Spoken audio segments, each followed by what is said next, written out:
Yeah, it's a state of extremes. Anyway, well, we'll go ahead and call Senate Appropriations order. Let's go ahead and take the roll if you would, Karen. Yes, sir. For Senate Appropriations, February 15th, Senator Guru, Here. Senator Hicks, Here. Senator Kinsky, Here. Senator Steinmetz. Here. Chairman Perkins. Here. You have a quorum. Mr. Chairman. Yes, Senator Kinsky. So it wasn't that long ago, we were separated by masks and plexiglass. And now that I see this great big conference room, I'm reminded before the Capitol was remodeled, remember these rooms were even more uncomfortably close together. Okay. Well, our first bill for our consideration this morning, Senate File 2, legislative budget, which according to the emails I'm getting is evil and contains billions of dollars of federal spending. But I haven't seen it yet. So anyway, go ahead, Mr. Director. You want to walk us through the bill very quickly? Thanks, Mr. Chairman. So we've got Senate File 2, the colloquially known as the legislative feed bill, passed out of Management Council beginning of January. Mr. Chairman, it contains $22,095,000 in reoccurring expenses and that we call above the line. That's for legislator and LSO and session staff salary, our dues, reoccurring IT expenses, session laws, our publishing, also our statutes, which that contract's up this year. So we get to negotiate that again in a changing landscape as well due to a US Supreme Court case out of Georgia on how publishers can charge for annotations. So we'll see how that goes. In below the line expenses, starting on page 3, Mr. Chairman, section 2 is Management Council Flex Authority. 3 is the appropriation for out-of-state travel. 4 is our carryover.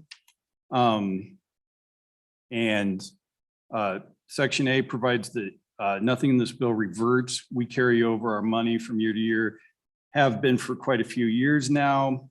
A is the carryover for our school litigation account.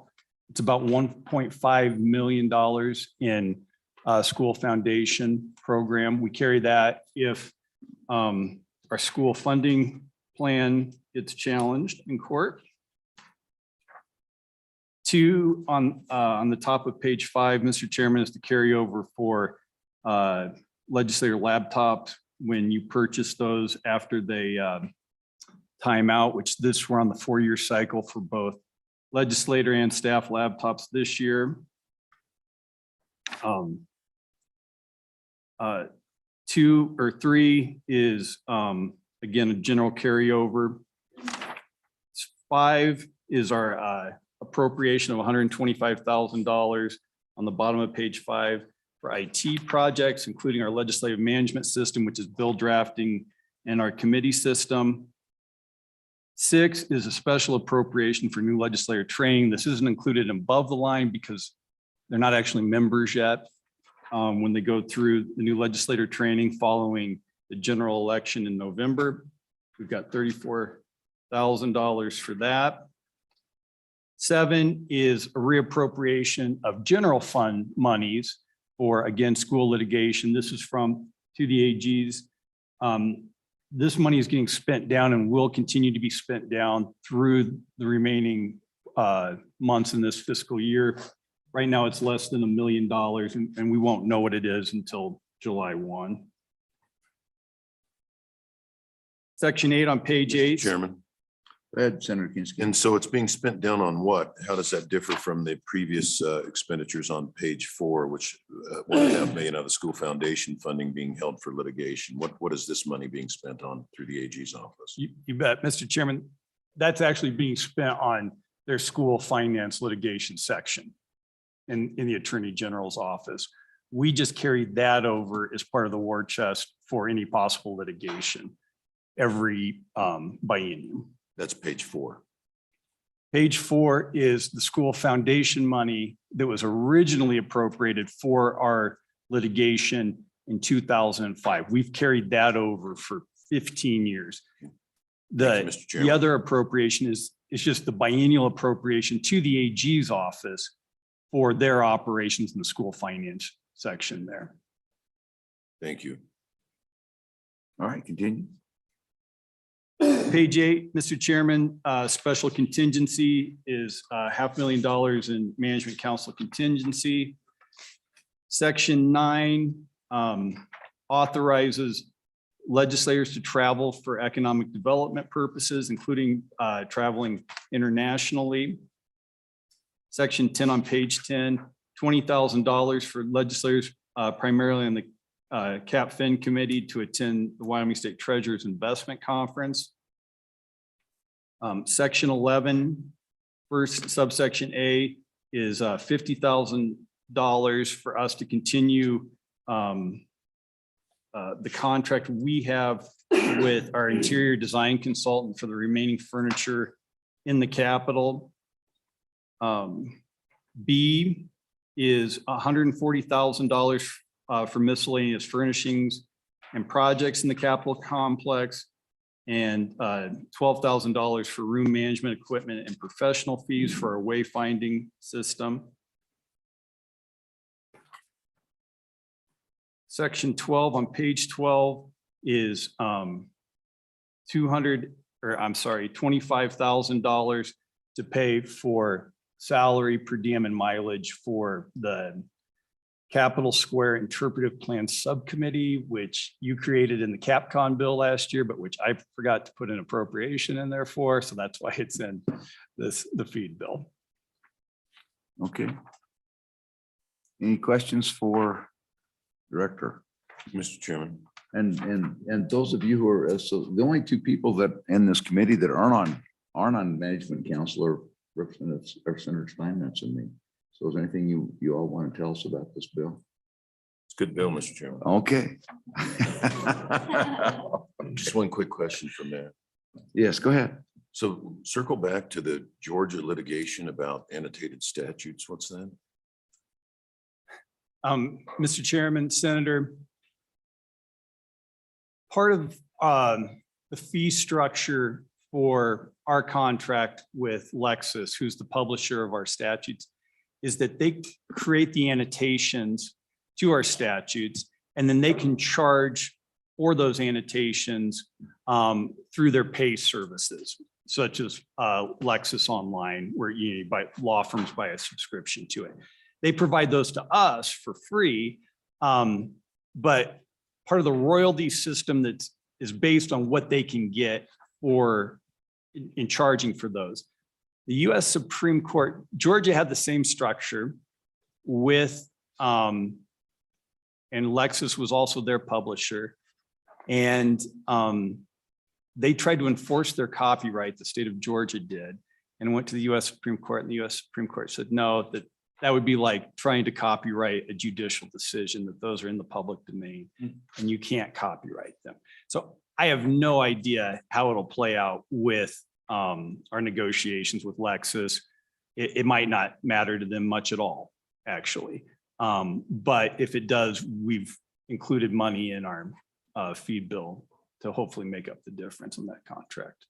Thank you, Mr. Chairman. Mr. Vice President. Mr. Chairman, so Matt, when we get back to page 7, section 7, and when we have the reappropriation of the school foundation, and I understand this goes to the AG's office, but does these dollars actually just sit there in case there's litigation, or are we actually funding, because I believe there's 1 or 2 attorneys in the AG's office in that division. So are we funding the AG's office through the school foundation program? So is it for litigation, or are we actually funding the existing attorneys in the office would be the question. Yep. Mr. Chairman, Senator, great question. And there's 2 different pots of money we're talking about here. On page 4 in section A1, that is just a pot of money from the school program account, 1.5 million. We've been carrying that forward for about 15 years now. No expenditures from that until litigation should occur. But, Mr. Chairman, if I may, Matt, my understanding of that money, that's, if you read that language, that's for the hiring of profession consultants and stuff. I believe we use quite a bit of that through the recalibration process, where we brought in to calculate the RCA and the ECA and all of those things. I thought that's what that part of money was for, is to bring in that type of expertise to the Education Committee and Management Council. I thought the other part was strictly for school litigation.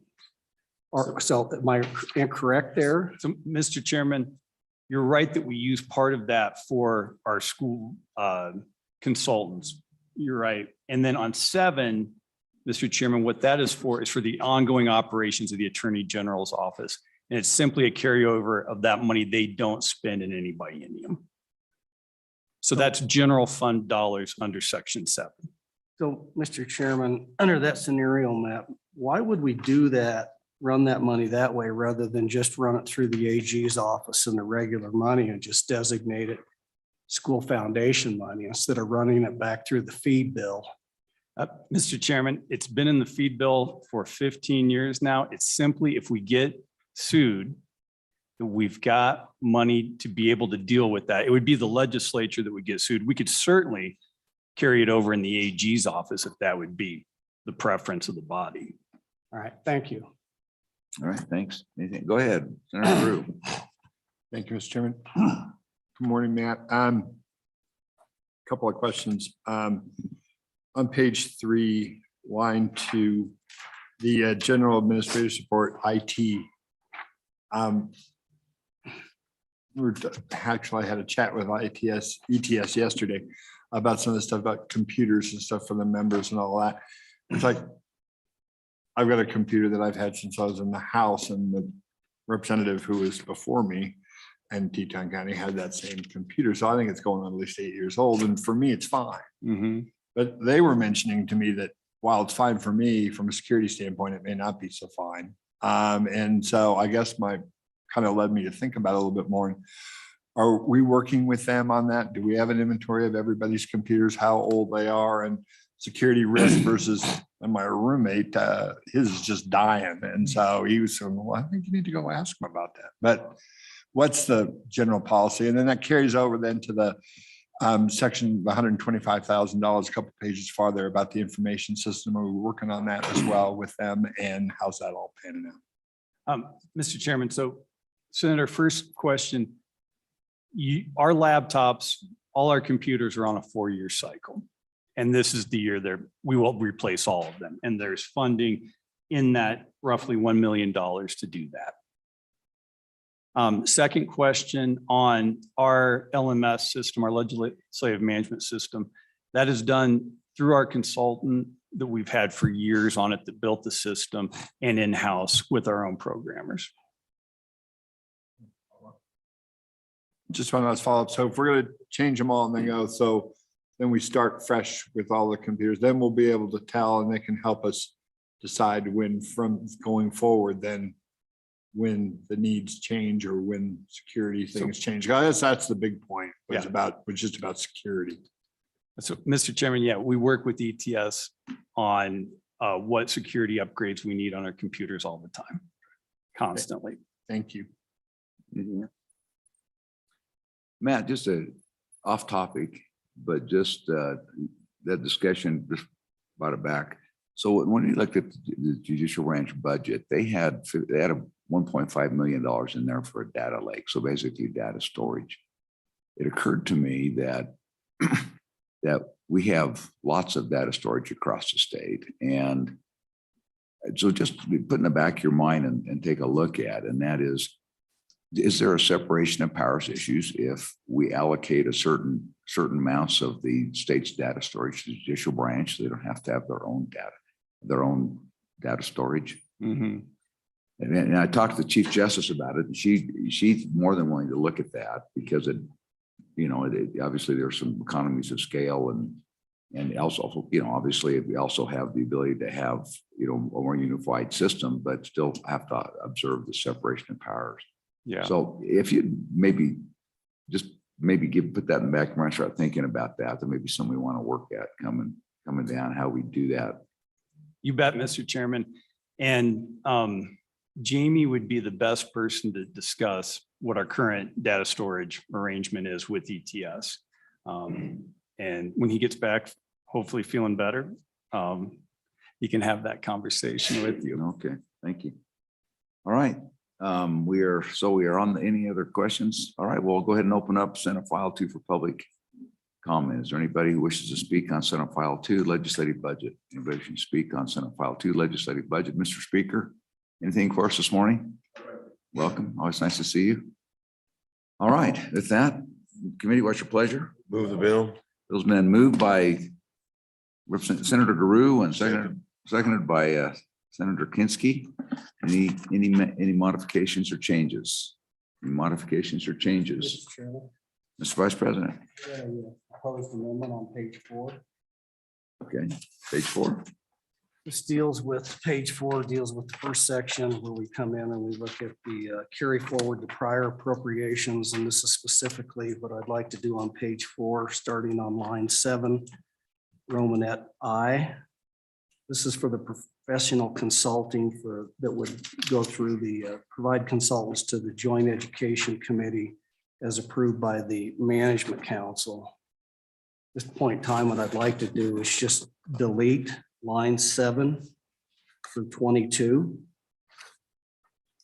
My understanding, if we did that, what the effect of that is those funds would then revert back to the general fund. Those are the funds that currently are available to use to hire out professional consulting expertise.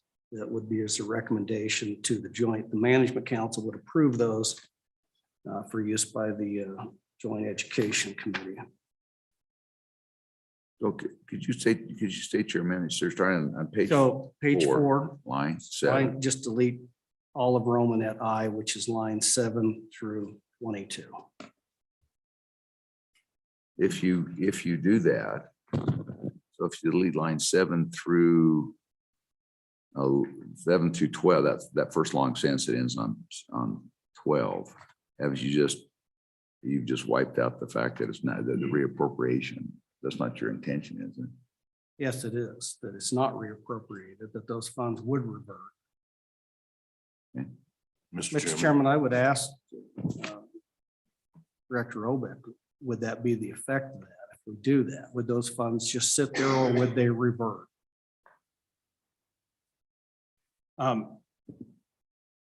Mr. Chairman, they would revert to the school foundation program account if you struck this language. Mr. Chairman. Go ahead, Senator Kinski. I like the amendment as long as we pick it up in the budget or elsewhere to say the money is appropriated for this purpose. The idea of just carrying this money over year to year to year is not as transparent as appropriating it in the budget. I'm okay with the amendment as long as we pick up the appropriation somewhere else. And Mr. Chairman, I should clarify, and Matt Wilmarth is letting me know, we do use those funds for our recalibration and our consultants. So there would be a need to find another funding source for those.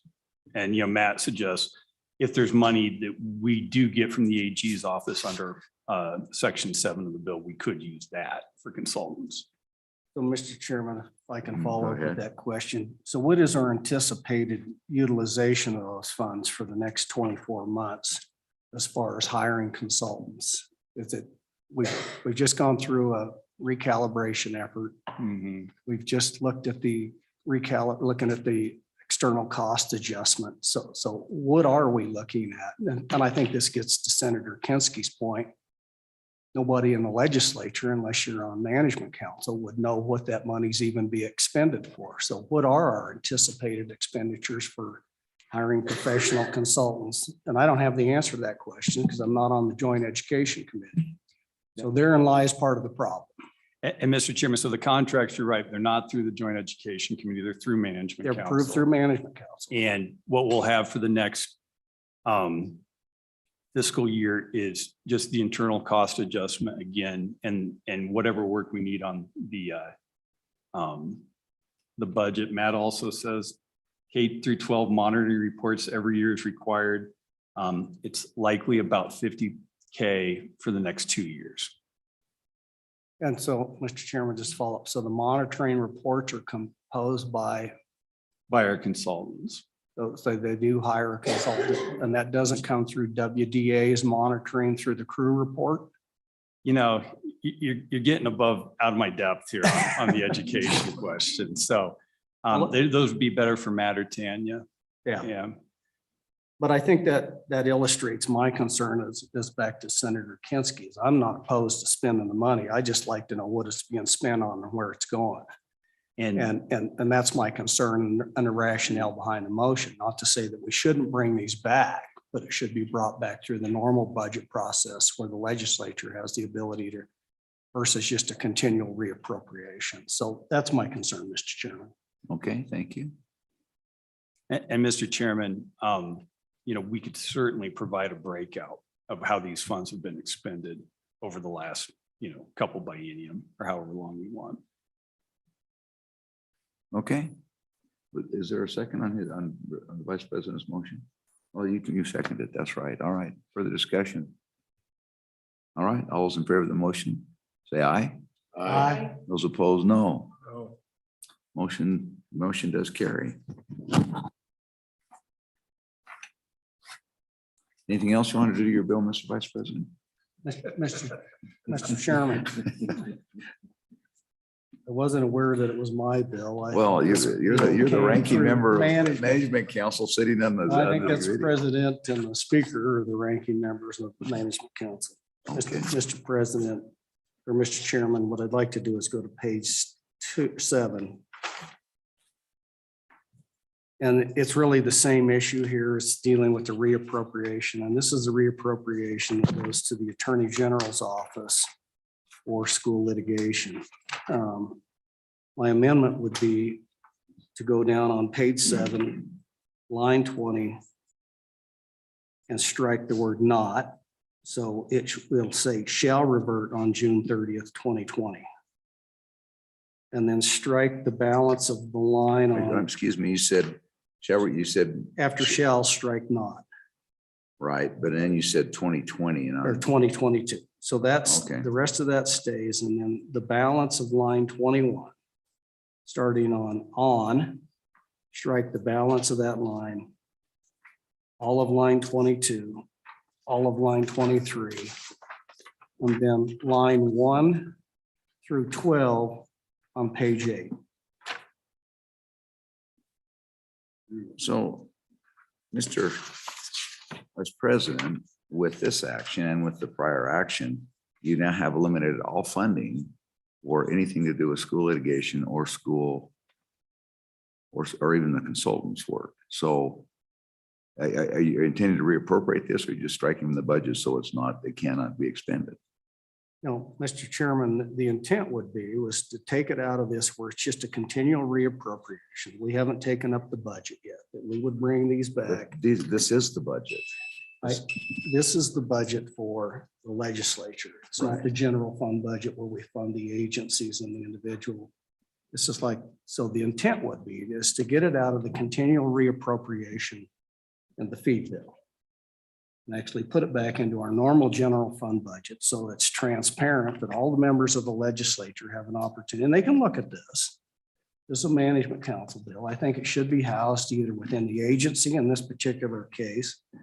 This deals with school litigation and funding of the AG's office. I think we need this. I just don't think this is the vehicle that we should be doing that. We should be doing that within the Attorney General's budget. So the funding is going to come out of the same place of the school foundation program account. So that would be the intent would then to get some of the actual numbers, because what we're doing is we're just reappropriating a balance. Typical the function of JAC is to go in there and look and see what the actual costs are. So we can see what those are. And so that's part of my concern is we've reappropriated, started with a number over a period of years.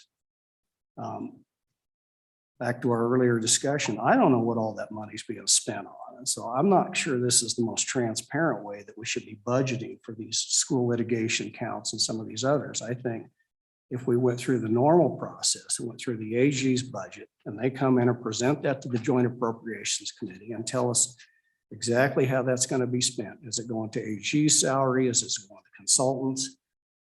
I've never seen a detailed budget on how these monies are being expended. Second, That's the intent, Mr. Chair. Well, and so going back to that 10, so I have no problem with undoing, with not reappropriating. But I disagree that the standard budget for the rest of the state government, we don't appropriate money to the legislature in the standard, in that budget. And so while this money may be expended in the Attorney General's office, this money is there to recognize that is well, my name's not gonna be X, I'm not the president of the Senate, but my recollection is that when it comes out, isn't the president of the Senate named and the Speaker of the House named? You bet. And so those are the defendants in the case if there's school litigation. And so so I guess you can say that the executive branch needs to pay for the legislative branch's legal expenses. And at the end of the day, to the taxpayer, it may make no difference. But the other side of the coin is that if you are the person who is, that's you're paying for that lawyer to work for you, you usually foot the bill to pay for that lawyer. So I have no problem with the reappropriation, but it'll be fairly unique to appropriate money to the legislature out of the general budget. It'll be odd. So, Mr. Chairman. Mr. Chairman, if I can ask a question on that. So if that's the case, isn't it become circular? So we fund this to the legislature, but then we turn around and put it right back in the executive branch, the Attorney General's office, to represent the legislature. So it's the flow that we end up in the exact same place. And so I don't understand why we wouldn't, the logic to say, well, we need to fund our side of the equation when we're turning around and we're funding the executive branch agency through the Attorney General's office to defend us. So the money always ends up in the same place to the same person doing the same job. So am I incorrect in that assumption? That's where the money goes, but it also depends on who gets to direct the expenditure of it. And so, quite frankly, that money's open to B11. It can be, I mean, if you want to talk about, this is to me, in my mind, it's a separation of powers issue, is particularly with respect to the legislature. Again, this money going in and being held in when we do the, whether it's held in the auditor's office, whether it's held in the Attorney General's office, that is legislative appropriated money that's spent on legislative purposes and isn't available for B11. Am I incorrect on that? No, you're correct, Mr. Chairman. And so it's fairly, in my mind, it's pretty unique to put your legal expenses and your legal ability to defend a legislative position in the office of the governor, who might decide he doesn't agree with that position. Mr. Chairman. And I think we're 0-2 with the current governor. So anyway. Mr. Chairman, Yes. I just have a question for Matt. My question, Matt, is I'm okay, I guess I'm okay with it being here on page 4. What I'm bothered by is I don't know how much money we're moving around. So if you go to page 7, line 21, it says on July 1, 2022, quote, these amounts, unquote. I don't know whether it's 10 million or $30. It'd be nice to know, for sake of transparency, what we are appropriating and reappropriating, how much, both here and on page 4. Yeah. Where is that budget? Mr. Chairman, and I did tell you that to begin this. It's about 1.4 million right now in school foundation program account monies. And in section 7, it's less than $1 million to the AG's office, but they are continuing to use that money. So we don't know yet. We won't know until the end of the fiscal year how much we'll get in that amount. And one thing I do want everyone to know is this isn't just a war chest. We use these funds to pay for our consultants. So if we struck both of this, we wouldn't have any money to pay for legislative consultants, which we're statutorily required to have. So anyways, it's nice for you to come down, Mr. Wilmarth. Can you shed some light on this? Yeah, thank you, Mr. Chairman. Every 2 years, Management Council acts on contracts with its school finance consultants. In years in between recalibrations, Dr. Stoddard advises the Legislature's Joint Education Committee and Joint Appropriations Committee on cost pressures related to labor markets of teachers and non-teachers. And the contract is usually about $50,000 for the 2 years. She does not usually use that total amount of money. And with Zoom over the past couple of years, it's been quite less without travel costs. In years of recalibration, the costs are much more. And that's where the larger expenditures have been. But LSO will be coming to you, likely at your spring management council meeting, to request renewal of contracts, one with Dr. Stoddard to do the monitoring reports required by your statutes for the Joint Education Committee and the Joint Appropriations Committee to make recommendations on external cost adjustments to your K-12 school finance model. Additionally, we keep Dr. Pikus on contract in case there are any fundamental technical issues with the funding model. And he is at the disposal of the legislature to advise on any technical issues that may come up, such as a formula error or something to that effect. We have not charged any amounts for that purpose in many years, but we keep him on retainer for that purpose, just in case technical issues come up. I will also bring up, there have been requests by both the Joint Appropriations Committee and the Joint Education Committee for this next interim for the legislature to explore how to finance distance education across school districts. There is a perception that that needs to be looked at. The Department of Education nor the LSO has the expertise to advise the legislature on what the costs of distance education is. And so we would look to consultants to advise the legislature on that type of work. If both Section 4 and Section 7 of this bill are removed, separate appropriations would have to be made in a bill to pay for those type of consulting costs. So I hope that provides some background on what those funds are used for. Go ahead, Senator Kinsman. Thanks, Matthew. And I haven't gone through 2 recalibrations. I know what the money's spent for. I'll go back to Mr. Obrick before he leaves.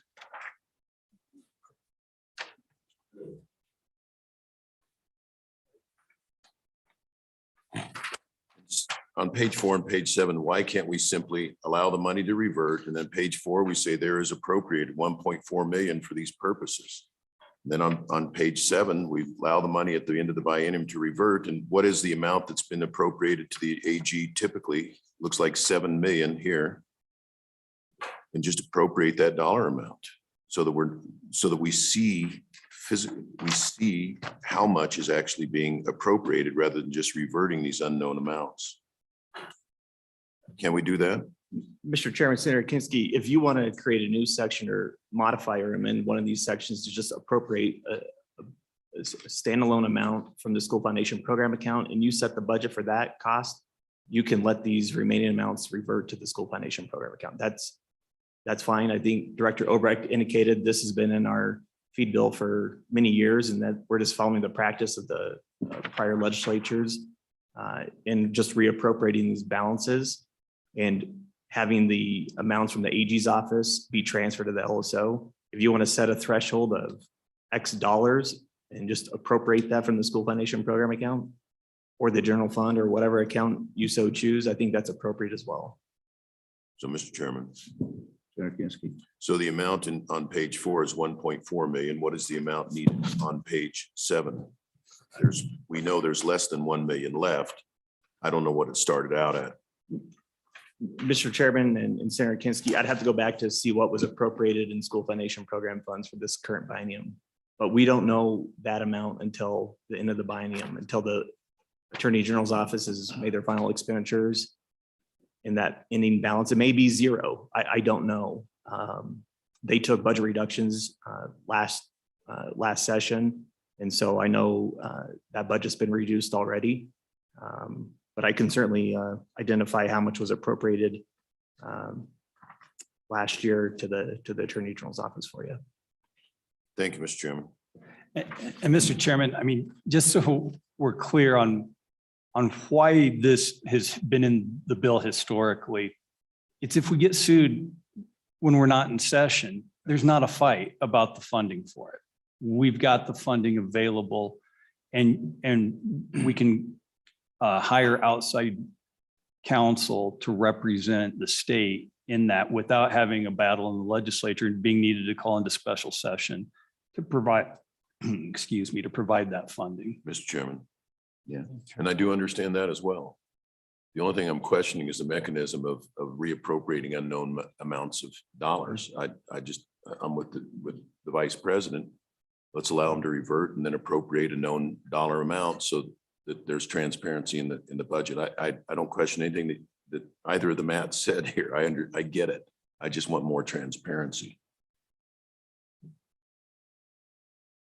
So if in that case, if we go to Romanet 2 under section, excuse me, Romanet 1 under section 4, what's the amount that needs to be in there?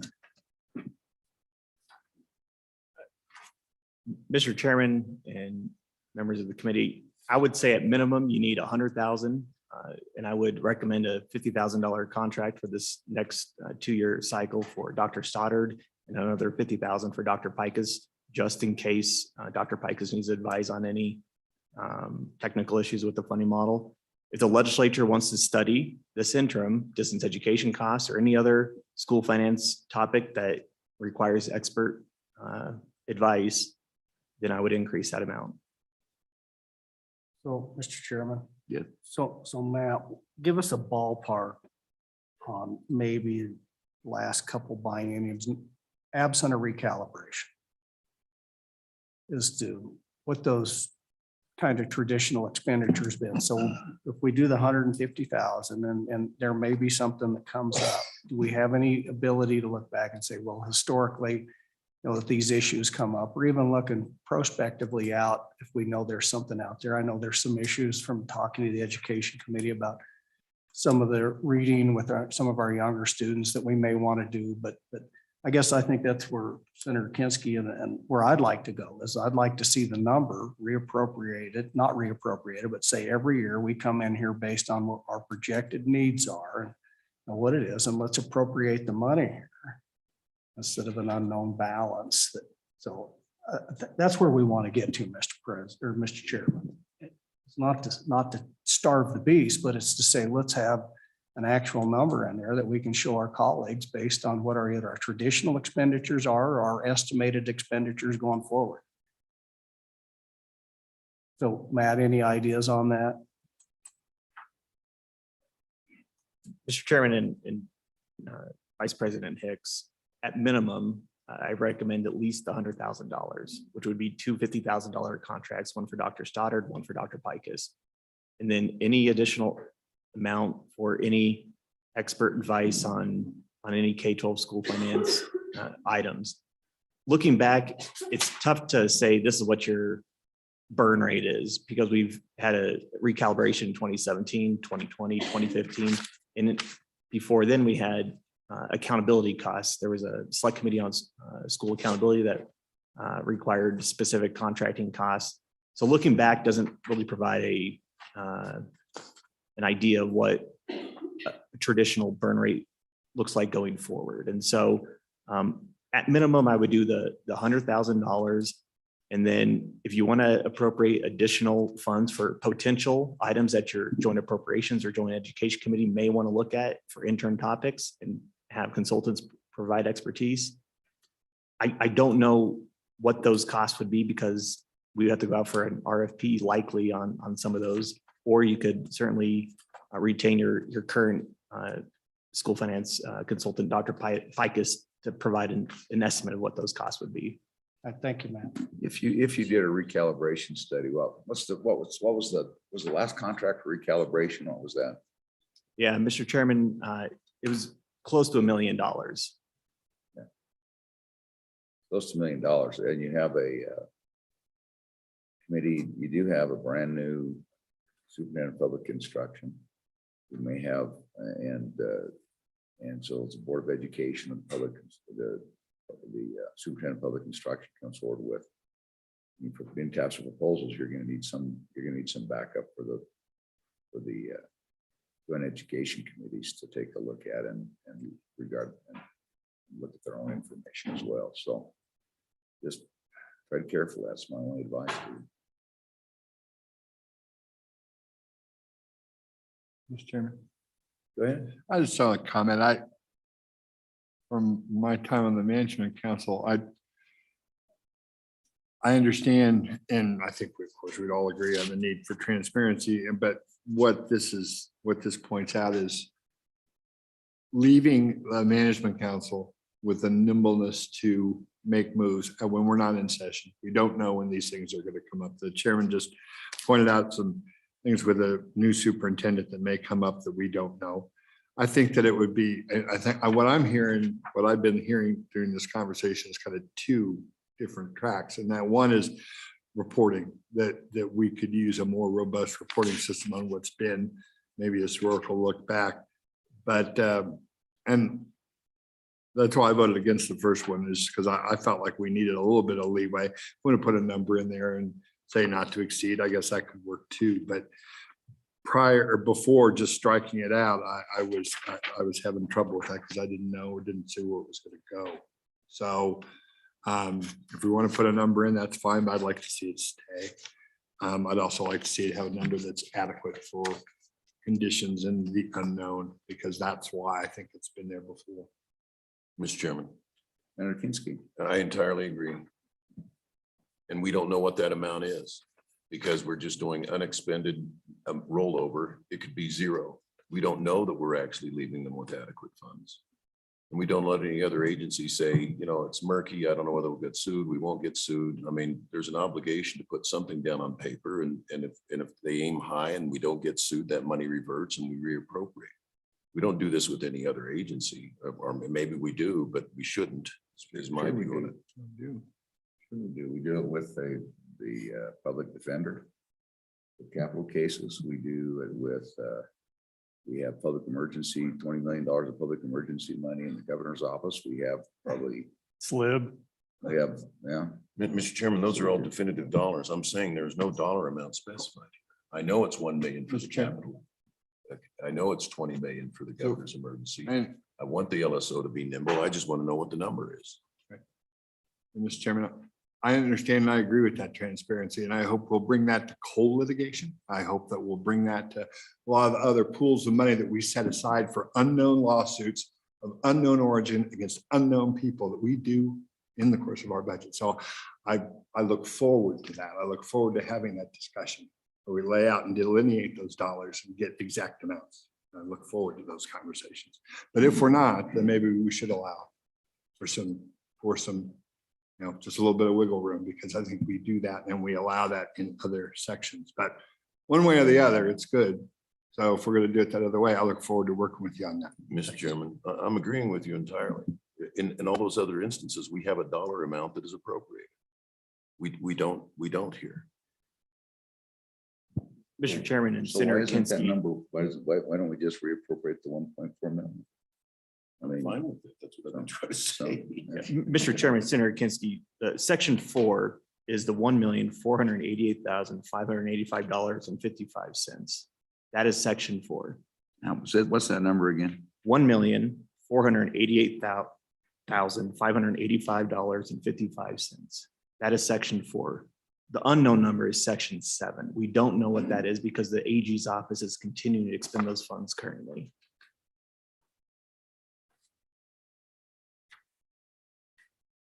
Mr. Chairman.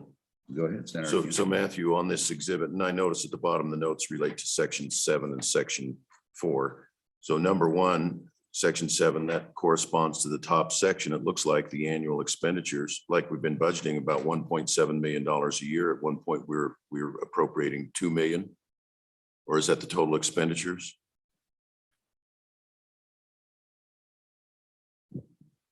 Appropriation. Mr. Chairman, on that second set of rows, I would look at the carryover balances and appropriations, the 2.2 million, the 2.4 million, the 2.4 million, 2.2 million. That's been the carryover amounts from the feed bills. That's the traditional section 4. Where's the carry? Section 7 is that next column, transfers from agency 015. You can see it was 1,200,715,624,000. We don't know what the amount is for 21-22 as they are continuing to expend those dollars. Mr. Chairman, Go ahead, Senator so Kinsler. that's considerably more than $50,000 for a Stoddard study. If we allow the monies to revert, you'd need to appropriate this top section. It looks like $1.7 million. Is that right? Am I reading that wrong? Mr. Chairman, the expenditures you see each year include a recalibration. Oh, I with see. Both the 21-22, or sorry, the 2019-20 biennium, the 2017-2018 biennium. As I said, if you look at the 3 biennia above the 21-22 biennium, all those contain a recalibration effort. And so it's kind of hard to demonstrate what the Stoddard cost is. Her contract on our website today is only $50,000. That's the amount I would recommend going forward as well.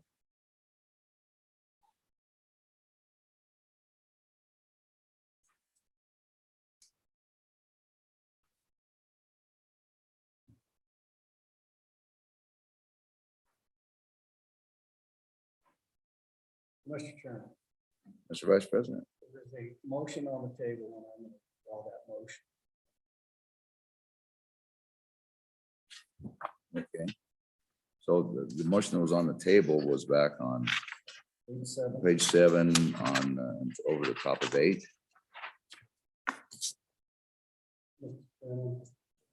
Okay. I think because we've got a lot of people here that are waiting to probably provide testimony on another bill. I'll work with my colleagues and at this point in time.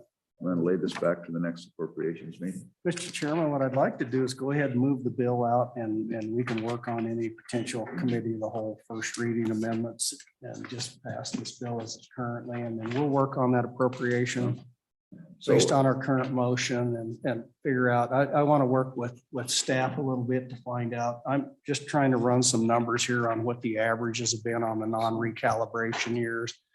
And I think to do this as a thoughtful, getting back to, I think the direction Senator Kinsky was talking about is look at real numbers. What do we anticipate? Instead of just reappropriate. When I look at those numbers on the highest year that we've had even on a recalibration year was $1 million. We've got almost 1.5 that we would just reappropriate. And I think where I'd like to see what this goes, if we expect that our expenditures are going to be $1 million, let's appropriate $1 million and say that, instead of just reappropriate 1.4. But right now, I know we've got a lot of other work to do. So what I would ask is I'll move the bill and ask for consideration, and just with the knowledge here that there will be work to try to bring that number in, either as a committee of the whole amendment, or we'll do a first reading amendment to correct that on the first action that we took. And then look at this subsequent appropriation and the language we'd want to do for the AG's office. Well, I appreciate that. But where the bill is right now is your first motion was adopted. It says you stripped 1.5 million. You stripped all the funding out, has been stripped out of the bill. So you just want to call the question on the bill? That's what I'm you wanna saying. do? It's recognizing that we have to put some money in there. But we will appropriate the money that we think is a realistic number, not just reappropriating a balance. That would be my suggestion, Mr. Chairman, or we can go back and I can make a motion right now, but I don't know how accurate it is. That we would put $800,000 and budget that. So if we go back and we go to page 4. So what we would do is, I believe, is go up on. So we'd still leave the not revert provision on line 3, page 4, line 3. That's still good. So we get rid of the not revert. And we go down there and get rid of the unexpended balance.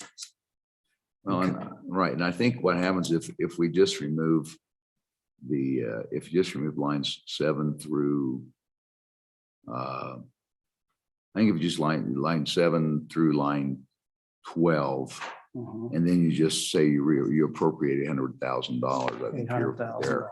Mr. It's 1.4 million. No, Well, that's not his motion. That's not his suggestion. So if I understand that right. But anyway, yes, go ahead, Matt. So, Mr. Chairman, I think what you'd want to do is page 4, line 7. Say of the unexpended, unobligated amounts appropriated for expenditure by the Legislative Service Office under 2020 Wyoming Session Law, an amount, and then on page 10, insert an amount not to exceed $800,000 is reappropriated for expenditure. We'll put that in there on page 10 or on line 10, I think. Mr. Chairman, I would make that motion. Okay. Have you got that? Have you got that, Karen? Okay. Mr. Chairman, Go ahead, Senator Kinsky. We've got that motion. Is there a second? second, I thought the Okay. balance needed was 1.4 million, not 800,000. Yeah, a little bit, just right shy of 1.5. Right. Mr. Chairman. So, I Yes, hate to go ahead, interrupt, but I Karen. just want to clarify. We are going to keep lines 12 through 22, starting with expenditures of. Is that part of the amendment as well? Yes, that comes back in. Thank you. So you can either, I mean, there's two ways to do it. You can let it all revert and reappropriate it, or you can specifically reappropriate this amount. The effect is,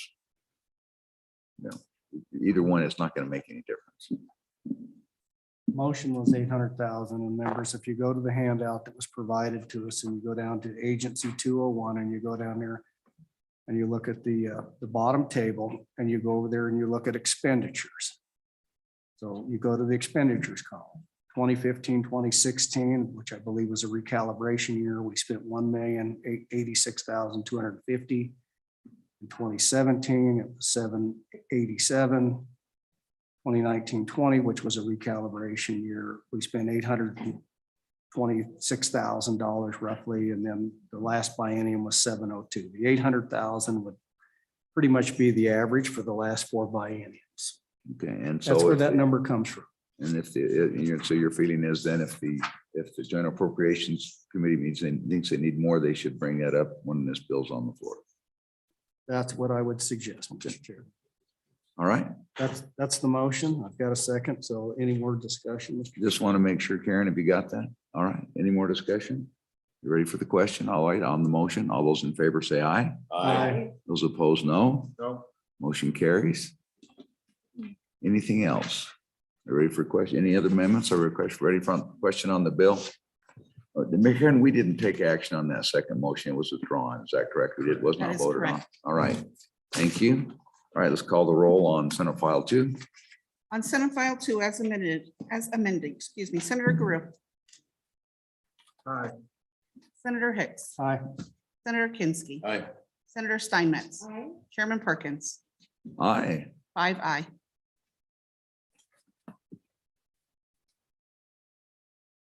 All right, next, I think our next for the consideration is Senate File 66.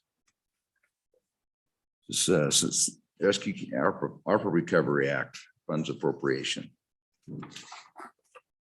Members, we've gone through this, went through this just a week ago, And the week before and that. the week before that, and the week before that. And so we'll look at that, and we'll go ahead and we'll just go ahead and open this up for discussion. So we have Rennie, are you here on behalf of the governor? Did you want to speak on this bill? We're on Senate File 66.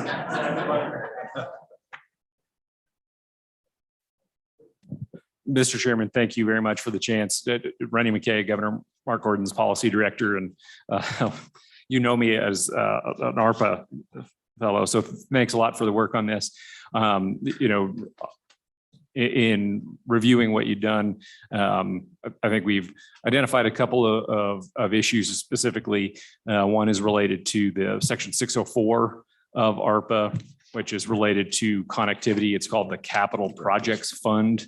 And that is a portion of ARPA that is administered differently. So, want to make sure that the ARPA language that you added at the end that also is connected to the other bill that you have on the ARPA spending restrictions, because that's mirrored, is allows for the 604 project to go forward, because what we need to do is apply to Treasury for those funds. And we actually have 2 steps of applications to Treasury. So those funds aren't obligated. We just need to be the ability to apply for them. And then if we have successful applications, be able to spend those dollars. So that was the main issue that we've identified so far. Theme wise, we obviously had quite a few conversations over the last year, and specifically since December, that, we're bringing some ideas that we're trying to set up some programs that were new. And in health and human services and economic development were specific areas where those programs were either we're trying something new or proposing something new to the legislature. We heard from you that needed more time to dive into the details of those, but certainly I know, for instance, on one of them, the suicide prevention and the hotline and the 988 funding is something that, the governor cares a lot about. I mentioned it yesterday in the State of the State, that would ask you to consider again on that front. And again, we need to work with you on the details, because we heard you that you don't want to be funding things that are ongoing. So, we've got a plan for that, and the tie to what happens long term is obviously something we wanted to go through with all of you to make sure you're comfortable. Okay. Anything else, and Rennie? That's all I'd offer, Mr. Chairman. Any questions for Rennie? All right, thank you, Rennie, appreciate it. Do we have any other, I don't see any legislators out there, any other people from state government? All right, with that, we'll go ahead and open up for public discussion. So those of you to address Senate File 66, come forward.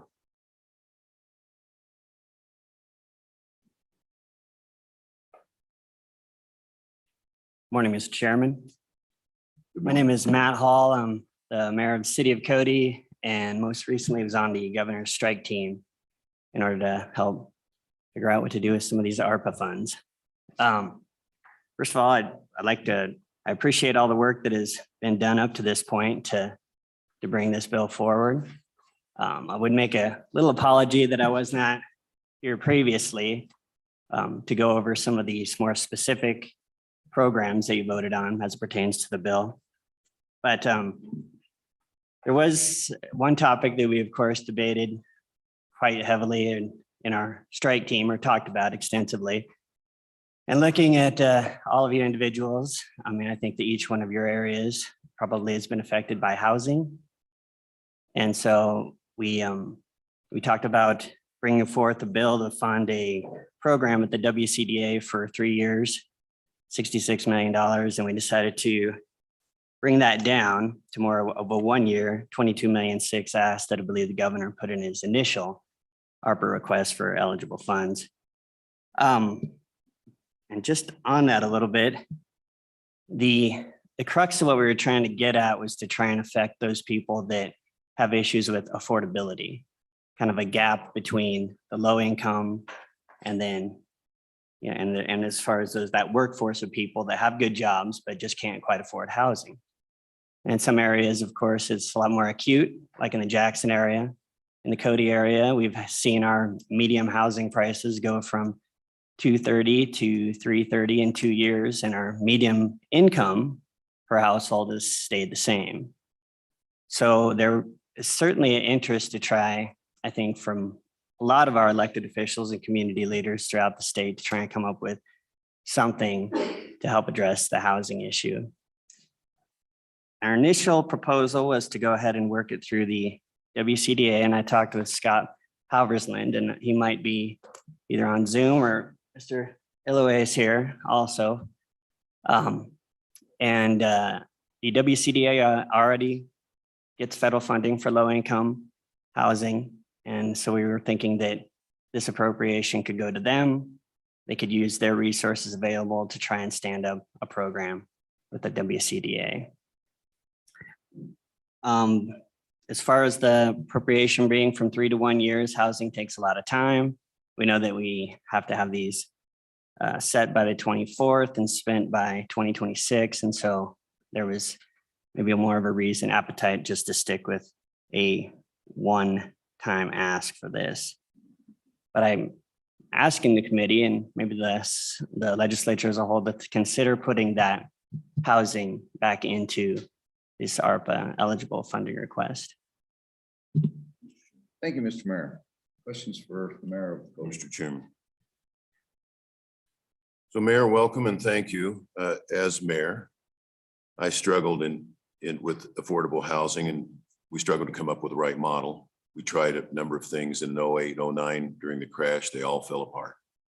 As it turns out, when you're trying to get affordable, you're also talking about very narrow margins, and you can't afford a blip in there. I'm still looking for that model. We're talking about a trust now in Sheridan. And it's not the low income. We have lots of low income housing. It's all federally tax advantaged. It's for those people that can't reach up to that 330,000 level, but don't qualify for the ultra low income sheltered housing. So those people in the middle, and the theory is if we can build for them, we're not hurting private developers who already have borrowed heavily to put horizontal infrastructure in. That's the biggest expense. That's what we're looking at now, at least in Sheridan. Maybe you have something else in mind. Maybe you have a better model. I don't know what the model is. We're appropriating not knowing what the model is.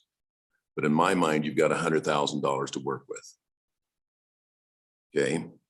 So it's on footnote 18, eligible water and sewer projects. Not 100,000. 100 million. There you go. On footnote 18, eligible water and sewer projects, $50 million. Footnote 17, local government support projects, and it actually says local government, but it's any political subdivision of the state. $50 million infrastructure projects. So if you have a model in mind, there's money there. But you just have to show that you've got something definitive and take it through the process with SLIB for approval. So I think we're putting it on the table. It's just we don't know what the model is. And so we're reluctant to just say, here, WCDA, here's a big pot of money without, at least that's the way what drove my vote. I want to see what it is being proposed. And in my mind, the fastest way to affordable housing is to deal with the cost of the horizontal infrastructure. Mayor? Mr. Chairman, Senator Kinski, very good point. And of course, our communities are going to utilize that for those important infrastructure needs for sure. I think that what we were trying to come at with this program at the WCDA was just to try and help, connect a little bit more with those workforce issues that are still going to be there. And like you said, trying to, really take that and meet it up with those needs for those workforce people for some of their housing. So my only thing as far as the program goes is to at least try and refer to our WCDA friends here that are a little bit more keen on what that would look like. I know that the director, Scott Haversland, did stand a program up like this in Montana. And so I would have to refer for them to any specifics for what the program would look like beyond what you're saying as far as the infrastructure part for the local government. Mr. Chairman, just one more. Sure, go ahead, Senator Kinski. So I'm not communicating clearly. I'm not talking about an infrastructure fund so that the city of Sheridan doesn't have to raise its rates to replace sewer in the street. I'm not talking about that.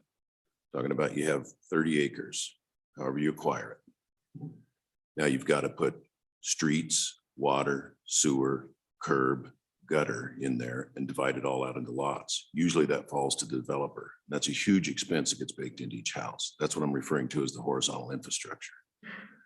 So I'm not talking about fixing city streets. I'm talking about create a whole new greenfield development where the city of Cody owns the 30 acres and you're covering the cost of that horizontal infrastructure. And then you put a covenant on each house as to how much it can be sold for, so that it doesn't get flipped and then just profit taken. That's what I'm talking about, is the model. Thank you, Mr. Chairman. Thank you. And thank you. Anything else, Mr. Mayor? Mr. Chairman, Mr. Vice President, first the guy to the wall always gets bloodied. That's just the way it is. I'm so sorry. But anyway, go ahead. Go ahead, Mr. Vice Mr. President. Chairman, so Matt, a question for you is it looks like if we were inclined to do what you're suggesting, it's a Band-Aid that doesn't address the structural problem because these are one-time funds. So we do this for 1 or 2 years and we're right back to where we started 5 years from now. And then, so how is this going to solve the structural problem that you're dealing with in those high demand communities? This is not going to go away. We can look at the last 20 years of Teton County or the Cody area. And so how do we address the structural problem? And I think that's what Senator Kinski's saying versus just slap a Band-Aid on for 1 or 2 years. And then where's the equitable distribution for the people that come in 2 or 3 years from now and there's no funding in the program? So how do you, I mean, that's where I think we're looking at is say, how do we create something that has a little more life, you know, through the horizontal infrastructure, whatever, let these communities, but when part of the discussions we had was these very issues is this doesn't solve the structural problem associated with those communities that are experiencing this. It looks a lot more like a one-time Band-Aid that then there's either going to be a significant expectation going forward, or we just jerk, or it's only eligible for this little narrow window like this. And if you miss that window, there's no equitable distribution going forward. So how do you envision this if we did that, addressing the structural issue of this is an ongoing problem? Mr. Mayor. Mr. Chairman, Senator Hicks. Very good question, of course. And that's something that we've talked about a lot as far as the sustainability of these things. And I know there's maybe a couple other bills that are being presented that might actually be able to fund housing. I think as it pertains to this project, it was stated previously to me that this one run would possibly, or would build about 300 homes over that 1 year ask. And so it seems to me that that might be kind of worth it, at least to try and address the immediate issue, which is our housing crisis that we have in the state at the moment. And then there's 300 new units now that exist within the state that didn't exist before. And then going forward, try and find a way to make this project more sustainable. So I agree with you. It doesn't really address the structural problem as far as this, to get this sustainably stood up. But it does help at least bring something to the table that didn't exist before. So And trying to address the housing. Brings it one to the other, the other question. One of the questions I've had is, I mean, that was then we talked about the first $1 million was a down payment, 384 homes or thereabouts. How would we do that? We do it by lot, do that by lottery? Who are the 384 lucky Wyomingites to get that affordable housing? How do we decide that? Or is it does the first developer, first community that comes in with a plan and takes 10 of the 20 million and maybe provides, and so as we look at that, we've really struggled with this. And with and the problem, so it's the question's been, do you put the money in now and I hope that there's a plan? Otherwise, or do you just hold this, you just wait until there is a plan? And when do the citizens of Wyoming get a way in on that plan, whether it's through the legislature or through some other function? How do they get to decide whether how do we get to decide whether this one-time opportunity is realized in the way that does the benefit for the most people the best that it can?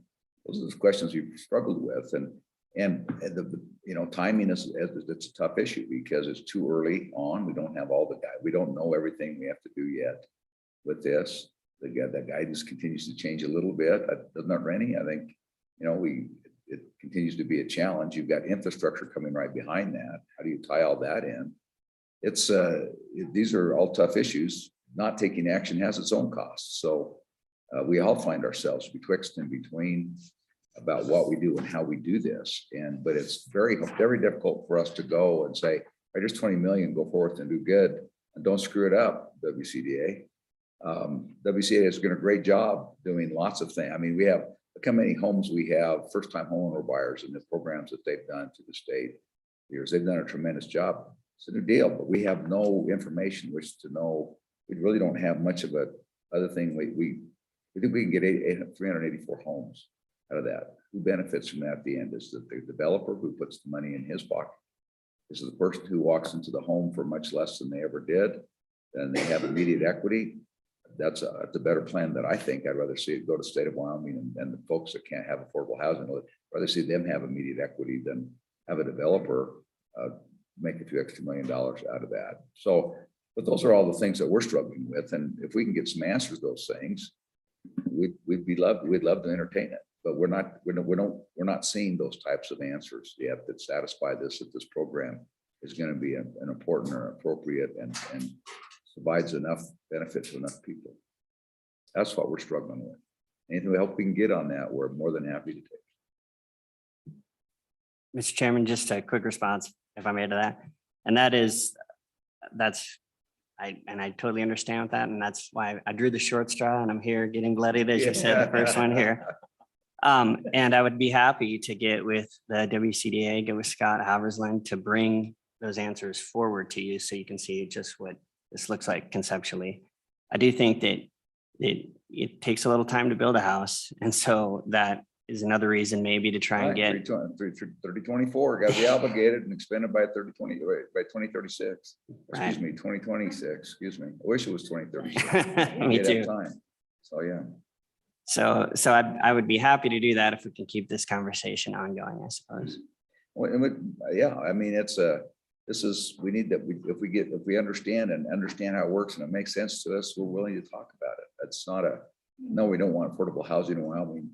That's not our purpose. We're just trying to figure out how do we do this, make it fair, so it's across the state. How do we do that? What does that look like? And so if we get some information about that. I mean, this is today. It's going to go through 3 readings in the Senate, and then it's going to go to the House and do the same thing.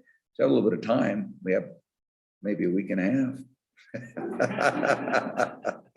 So, okay. Sure. Go ahead. Just to comment, when we went through this, I looked at it and, I was looking at our community and, some of the previous challenges that we've had working with WCDA for housing projects. We had some luck, not all. I know about the 100 million, and I think that is a good down payment for these things. Since we passed this budget, I have heard from folks from around the state, some in my own community. Our local hospital is embarking on a $60 million project for housing and property that they own.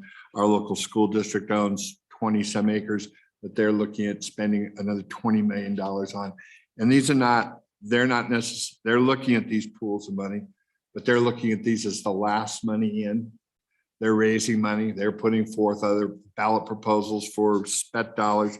They're looking at philanthropy. And I know that Mayor Hall and what he's doing in Cody is doing the same thing. So I think we're going to see, as we go through the next couple of weeks, we're going to start seeing a lot more of these. But I agree, and this is for everybody, this is a lot of what we did going through this entire ARPA budget. We were a little short on specifics on a lot of them, and we're looking for more information. It wasn't that we were saying no to suicide prevention or a lot of the other things that we denied in here. We just didn't feel like we had the information. So I too look forward to seeing it and working with y'all to come up with some other ideas. So thank you, Mr. Chairman. Thank you, Chairman. I just want to volunteer, Mayor, parenthetically, that my wife and I were the beneficiaries of a prior WCDA affordability initiative. It was to underwrite interest rates for first-time home buyers. And so my wife and I got the bargain interest rate of 14 7/8 on our first house. Those were the days. Those were the days. Mr. Chairman, thank you for entertaining me, and I will do what I can to get more information out of the agency that I keep intoning, the WCDA. So hopefully we can Thank you, get Mr. something Mayor. from this conversation. and, Thank you, committee. We appreciate the work you do and your service. And if you think this is entertainment, you got to get out more. Okay, anyone else? Anyone else to speak on Senate File 66?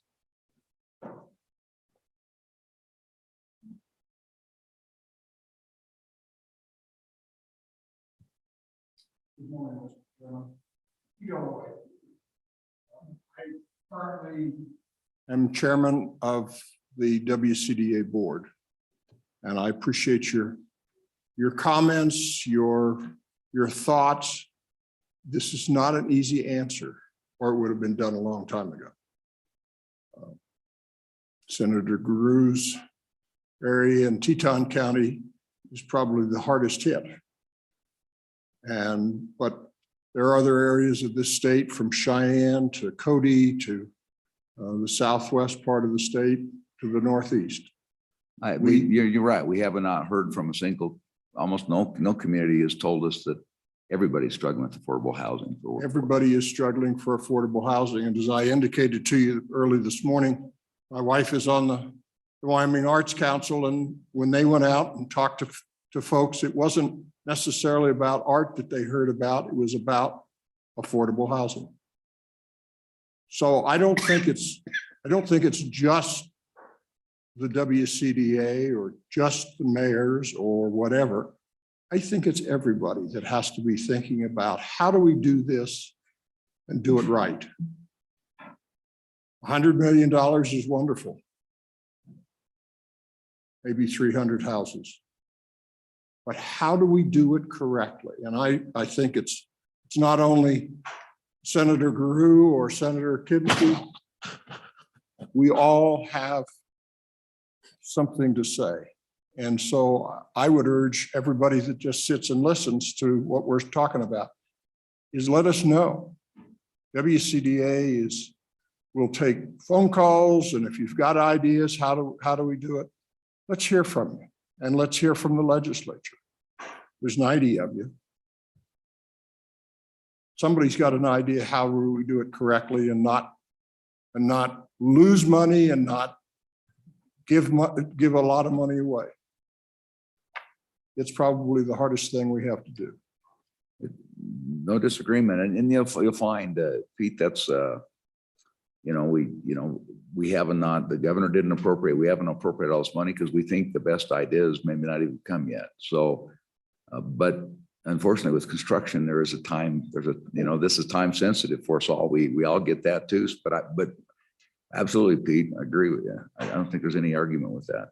Well, I'm glad that, thank you, Mr. Chairman. I'm glad that Rennie is here because he'll take it back to the governor and let's see what we can do in the next little while. It's important, and it's not just 5 of you, it's 90 of you all have got an idea. So I appreciate it. Thank you very much. Thank you. Thank you, Pete. All right. Anyone else on Senate File 66? Anyone else on Senate File 66?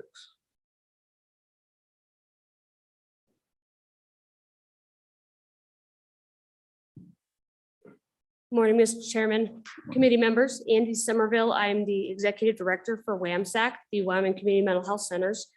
And I just have 2 items that I want to touch on really briefly. The first is in regards to the capital construction money that's in the bill. Right now, there's $55 million with a 1-to-1 match.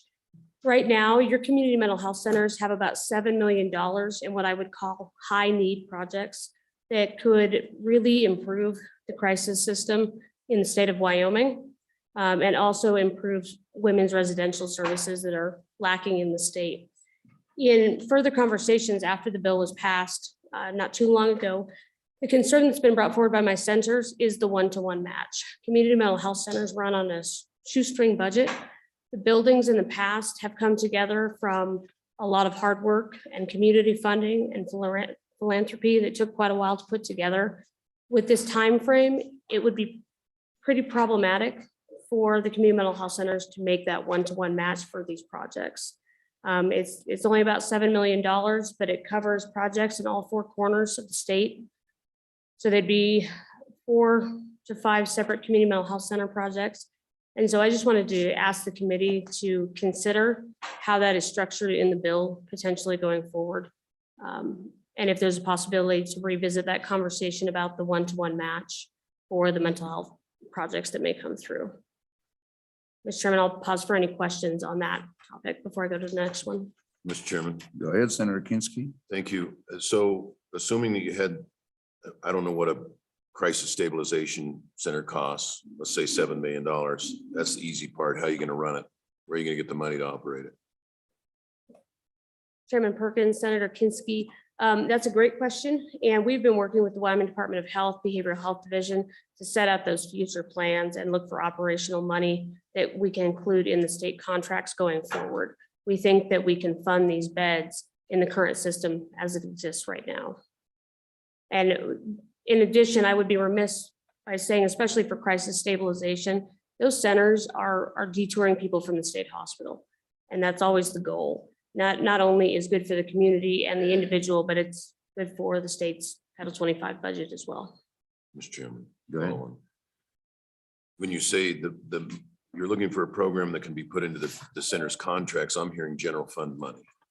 Or are you talking about federal money? Chairman Perkins, Senator Kinsky, it's actually a combination of both. And at this point in time, we're not asking for additional money to run those additional beds. We have additional SAMHSA money that Behavioral Health Division has been looking at to fund the operations of those beds. Thank you, Mr. Chairman. All right, thank you. Mr. Chairman, if I can also just touch on the suicide lifeline discussion. I know it has been circulating the Capitol and it's in the news. And today I do not want to ask you for an amendment to put the suicide lifeline money back in. We will have more detailed information to you guys in the next 24 hours for you to consider. But I certainly wanted to give the opportunity for anybody to ask any questions regarding the suicide lifeline that was taken out earlier. All right, thank you. Any questions? Mr. Chairman, Go ahead, Senator Kinsky. some of the emails I get imply or state outright that I don't care about suicide. And I'm one of those that every year we're there at the Out of the Darkness walk. My family has been touched by it. So I want people to know, and you included, I appreciate the seriousness of the issue. We just were given zero guidance as to what $7 million needs to go for.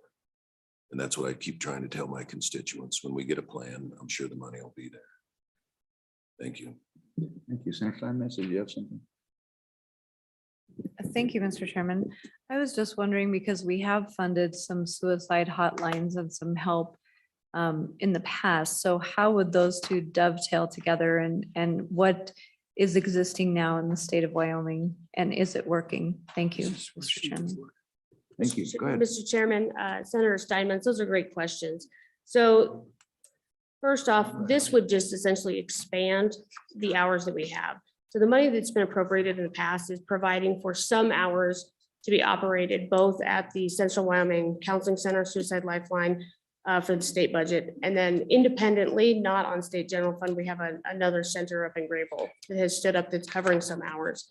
This appropriation would allow us to get to 24/7 coverage for the state, which we are not doing right now. So approximately 50% of the calls that come into the Suicide Lifeline are in Wyoming are coming on off hours where we don't have a call center that's open to answer those. And so they're being answered by Texas or Florida or Arkansas, or somebody who has excess capacity. We get approximately 350 to 400 calls per month into the state for people calling the Suicide Lifeline. What I can tell you specifically is that we do believe it is working. Since the CWCC line opened in August of 2021, or excuse me, 2020, there have been 16 what we call active rescues. Those are people that were in the process of completing suicide, that were at severe risk. Those are lives saved in Wyoming. Now, 16 might not sound like a huge number, but economic impact for every life lost to suicide costs an average state about $1.3 million in economic productivity. Those are big numbers. So 16 people to take off of our list for suicide is a pretty big deal. What a Suicide Lifeline, additionally, not just answering calls, but the Suicide Lifelines provide training. They work with dispatchers. They provide CIT training to police departments, and they spread that community message. And the last thing that I would say is, be remiss, part of what's brought all of this forward is an act that was signed by President Trump in October of 2020, authorizing the transition of the Suicide Lifeline to a 3-digit hotline, 988. 988 is not an option. That will be coming to Wyoming no later than July 1st or July 16th of 2022. That's this summer. So with that campaign, we expect to see a massive federal push across the country of education materials, advertisements, a lot of information. And it would be remiss if we didn't have a call center that was 24/7, because when they call in state, they can get local resources. For example, if somebody calls in severe distress, but they're not quite in need of police assistance, the CWCC call center can contact, and they do, the Community Mental Health Center, the director, their on-call people, and get them connected. And actually, we're calling it a hot handoff. We want to make sure that people on the ground, if it comes from Uinta County, get to services right away. When that call is answered in Texas or Florida, the best that they get is potential law enforcement response if it's at that level, or they get a referral and a phone number to call. It's better than nothing, but we'd like to see that level of service in Wyoming be higher, so that we can continue to address the suicide issues we have. Go ahead. Andy, question for you. When you were asking about your request about the centers, which line were you looking at?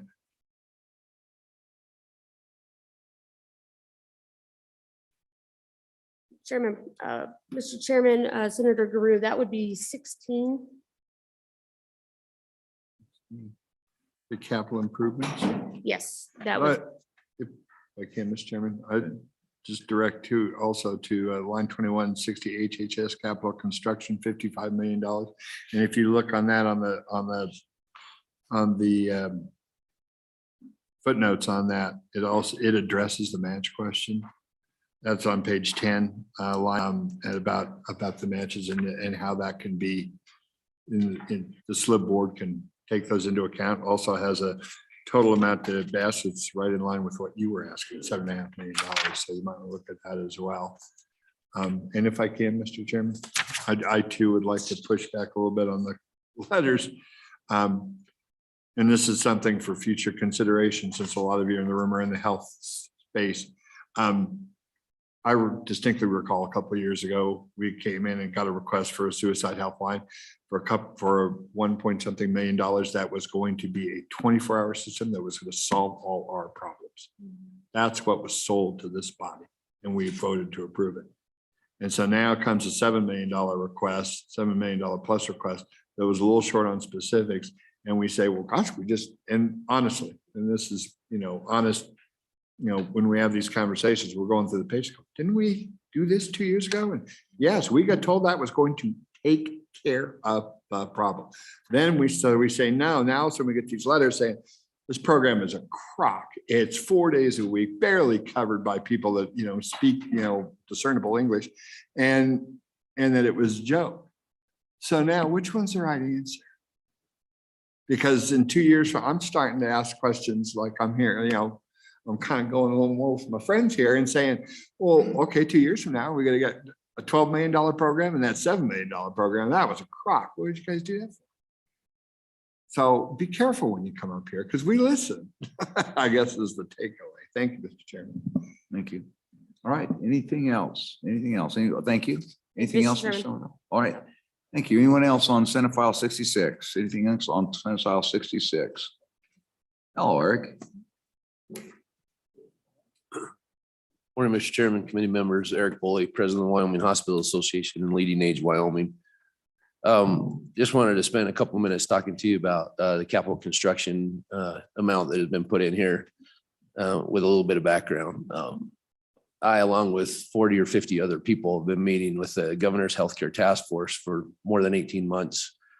When ARPA was announced, we started talking with the governor's office and amongst that task force about how we could better healthcare in our state utilizing those ARPA funds. We were given parameters and guidelines on how we should submit our requests for capital construction. That was to go through the strike team, which we did. We're grateful for the $55 million that you have in this budget. But what I'm going to ask for is additional funding. And the reason why, we have 36 nursing homes in our state, 28 hospitals.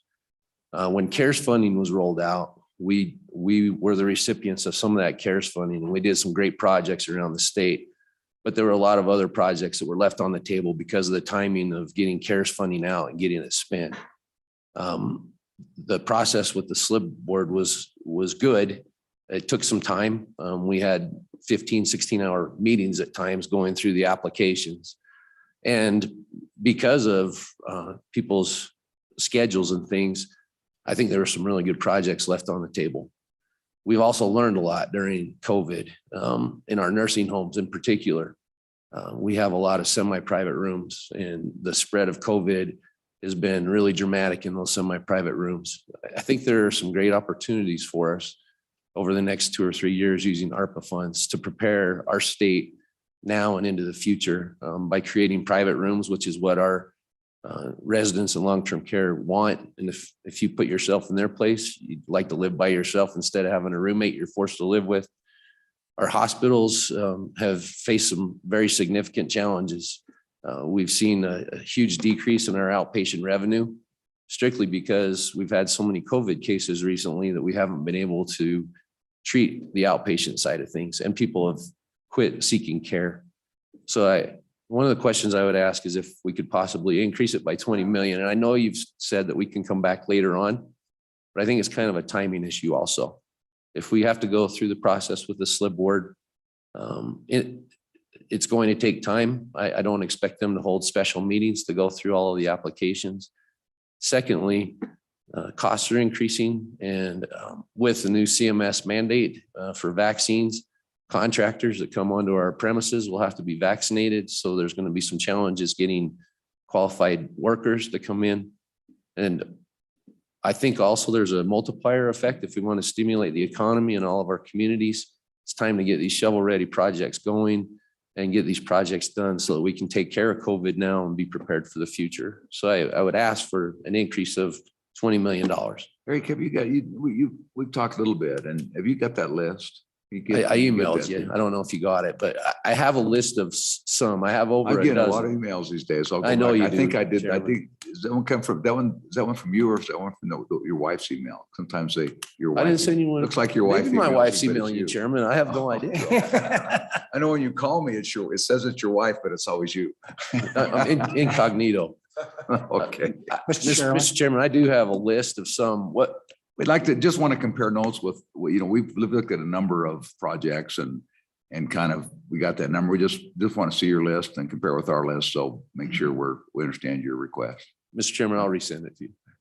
Yeah, Mr. Chairman, Eric, and we did have quite an extensive, what's the right number?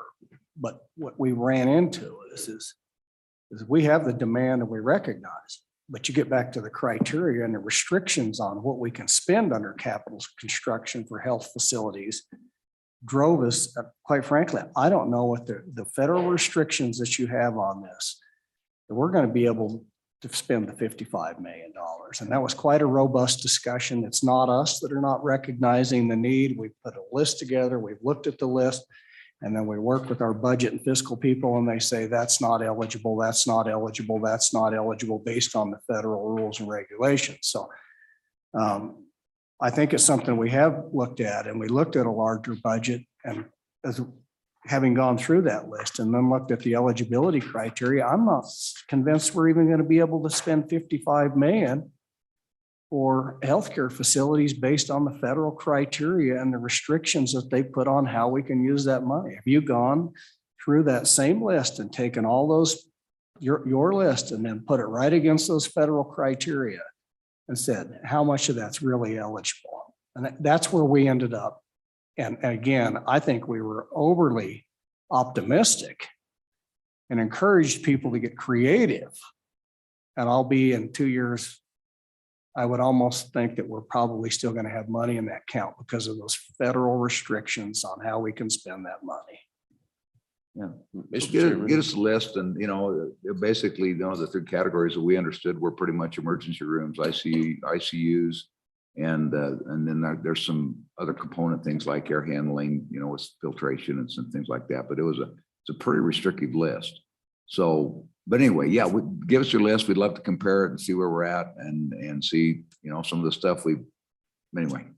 Mr. Chairman, Senator Hicks, just in response. So your list is different than my list. I know some of the projects that you've been told about, and I agree with some of your decisions on those, but we weren't aware that you wanted a complete list of all of the hospitals and nursing homes in the state. And that's why we were working through the task force and through the strike team. So I can definitely pull those together. I think one thing I would tell you with the CARES funding, we understood the guidance very well. We worked closely with SLIB.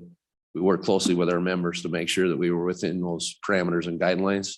And I assure you that we will again be very, very involved to make sure that the applications, once they're submitted, are in good shape. And we had a pretty high success rate on approval rates once we had those in shape. Yeah, so get us, so I've got it, I'll find it and I'll share it. Okay, Okay. and I'll make So, sure. Mr. Chairman, just along those lines, the list is one thing, and the other thing is the eligibility. Yeah. We can compile lists of all the Yeah, so- healthcare infrastructure. What I really need is a list. And once you take your list and then walk it through those federal guidelines and say, we think this is eligible, it's not eligible, and help us with that process, because that's going to drive the funding number, not just a list of needs out there for healthcare facilities. And so I don't want to lead you to the expectation that if you give us a list that somehow we're going to raise the number there, because my guess is probably 2/3 or more of those are going to not be eligible projects anyway. So to be very helpful, the best thing you could do is you guys pre-screen those first. And we've done this with other entities, whether it was community colleges or the Supreme Court. Say you do an initial screening based on the rules and regulations. And we will bring that back, work with our staff and state budget staff and the governor's office to refine and make a determination whether those are truly going to meet, because at the end of the day, it's the state's on the hook or if something is funded and it's not eligible. And so that would be very helpful if you guys would do the initial screening. We'll do that. Mr. Chairman, one other comment, just the matching side of things is kind of problematic too. And I know we've got the 18, 15, 85 cents, 15 cents. Some of our nursing homes are emerging from this in some of the worst financial condition they've ever been. I'm not even sure they could come up with the 15% or 15 cents to the dollar. And I'm kind of curious. I understand we're trying to make the money last longer and spread it out, but with these federal funds, there's a great opportunity here to help some of our nursing homes. If you've been in some of the nursing homes around the state, they're aging. They're not where you would want your loved ones to be, but we have the opportunity, I think, to really improve the quality of care and the quality of life for those that are there. So I would ask you to maybe reconsider the need for any matching funds. Also, some of our critical access hospitals may have some difficulty coming up with too much as far as match is concerned. Some of our hospitals are spending $2 million a month right now in travelers alone, just to have staffing, and that's impacted their bottom line in a lot of different ways. And so I would just ask for consideration to maybe remove that matching. I think we have it. If you look at the footnotes on 9 and over the top of 10, you got this dollar for dollar matching, but you also have an exception that the State Loan and Investment Board may modify the matching requirement based upon determination of need as provided in paragraph A2. And A2 says you do an analysis of their needs and what their expenditures are, what their on their financial information, not limited to revenue and other projections, budgets, financial arrangements, statements, audits, other things like that. So they have we did look at that, and there's a sliding scale. The SLIB's already does, they've done this in some other areas, so they know how to do this. Okay. And so it's not a strict or even a hard one, not a specific match. There's also a need basis for which they can make a grant as well. Okay. Great. Thank you, Chairman. Okay. Mr. Chairman, just one other thing real quick, Eric, that I think would be helpful for us to understand is with your association is getting back is, let's assume that everything was eligible. What's the priorities? And so again, I'm asking you, somebody that works in the healthcare professional, you can't just give us a list and say, you guys figure it out. We need to understand what the priorities are from the people out in the state of Wyoming and through your organization. So even assuming that it was all eligible and that would get gobbled up, right? And then maybe we don't do a high priority assisted living facility and it goes under. So even giving us some broad guidance from your association on what would constitute a high priority would be helpful. Mr. Chairman, Senator Hicks, I'll do that. You're making me split the baby, but I'll do my best. Mr. Chairman, that was I thought your middle name was Solomon, Eric. Well, it's something, but that's not it. All right. Thank you. Thank you. Right. Chairman, I don't know, this is Scott Evans on the still, what's Did we wait him out? Did we wait him out? It's highly possible you did. Oh, you know what, He you is know, still here, but he did turn off Okay. his camera, so okay. Well, if he, you know, there he comes. there he is. So it is 9:44. We go back in at 10 and we haven't done the Capcom bill. So if we want to put this bill into process, we got to keep moving. So anyway, welcome. We're glad to have you. Well, thank you, Chairman. And I just wanted to reiterate what our chairman, Pete Illaway, said was, you know, we're here to help. We've got a system in place for our low to moderate income money that we get from the federal government each year, and we get approximately 10 to 12 million a year. We've got a process where developers and other nonprofits, for-profits around the state can put in for that money. So I think we've got the infrastructure within WCDA to handle the 22 million. And the reason we were looking at the 22.6 million was just kind of as a pilot project so that we could get a program up and running over the coming year. I think we all know it goes back to 2015 when the Tour 23 was done, and home ownership and housing was a problem back then, and it still remains a problem around the state. So just asking you to reconsider, you know, and maybe amend to put that 22.6 million back in. And I look forward to being able to send each of you on the committee more information on how we currently do our federal funding and allocate that money out around the state. That would also let us get together with cities, counties around the state over this upcoming summer and talk to them and work with our development community to see the best way to get that money out there. All right, thank you. Any other questions? Thank you. Anybody else? Are we done? Or anybody else on Senate File 66? Anybody else on Senate File 66? All right, Second. we'll close off public comment. Now there's a motion in a second. Okay. All right. Any amendments? Any amendments? Mr. Chairman, Yes. I have no amendments. I've got a couple questions real quick. I recall our discussions, but these footnotes are so terse. On page 5, line 1, that's a $50 million appropriation that says DISCRA health response. It says it's going to the governor's office for purpose of responding to public health emergency. I thought we called out something more specific than that for the $50 million. Somebody help me. No, go ahead. Mr. Chairman, if I could answer that, I think it was the discretionary health response so that we could sunset Senate File 118. Okay. The use of ARPA funds. Okay.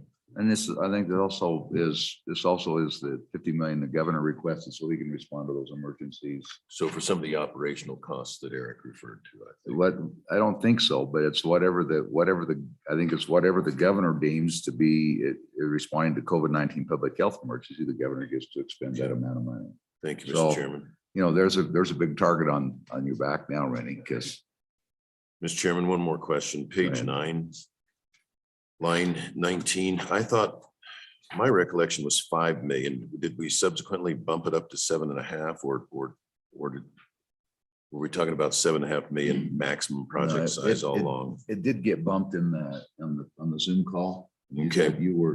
You had a competing That's right. element, Okay. so it did get changed on the Zoom call. Okay, and Mr. Chairman, one more question. We had called out a specific list of projects that we deemed as very high priority that were shovel ready to go. And I don't see those in here. Should they be? I don't think so. We talked, my recollection is we talked about that, and ultimately we put this into OSLI and put that grant program under the SLIB board so that the SLIB will administer this. So the SLIB's going to be very, very busy over the next 2 years. I think there's upwards of 190, $200 million coming through SLIB board for grants on various things. So and hence why they need a little bit more help. Thank you, Mr. Chairman. Anything else? Question on the bill? Go ahead. Let's go ahead and call the roll. Thank you, sir. On Senate File 66, Senator Guru. Senator Hicks. Senator Kinsky. Aye. Senator Wait a Steinmetz. second. Let's pull this back. I forgot one thing. We didn't, Mr. I'll just do this one, save time. So we met with the governor this morning on the $109 million 604 section money under ARPA.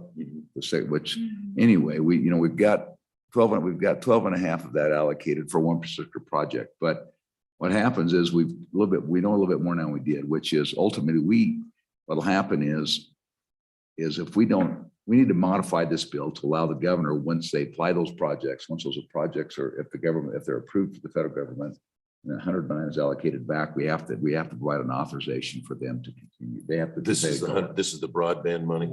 The 109 is So moved. construction money. And so we're working with staff to get that, but we met with the governor this morning and they kind of said, wait, we need some help. So we know a little bit more about this. So otherwise we'd have to have a special session authorized to go. I'll move a conceptual amendment as the chairman outlined. Okay. Although any discussion, all those in favor say aye. Aye. Those opposed, no. Motion carries. Now we're back on the bill.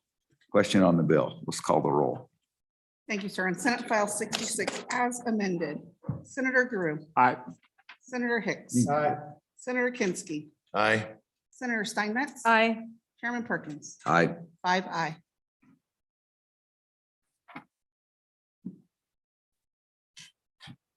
All right. Capital, state funded capital construction. We've got 9 minutes. Go ahead. Move the bill. Why don't we just do this? Karen, we'll take this up at noon. There's yours. Certainly. That'll back Mr. down Chairman, the just so number anyone see what it online is. is aware, Sorry. You should turn that- the same link that they were using to sign into the morning meeting will also be good for the afternoon meeting.